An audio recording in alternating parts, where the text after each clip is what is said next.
Esta es la cascada Los Castaños. Este estero viene del Cerro Plomo.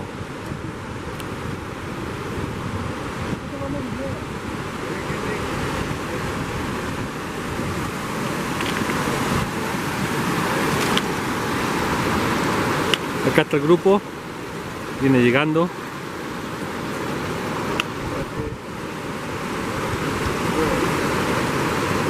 Y este es el cajón del río Olivares,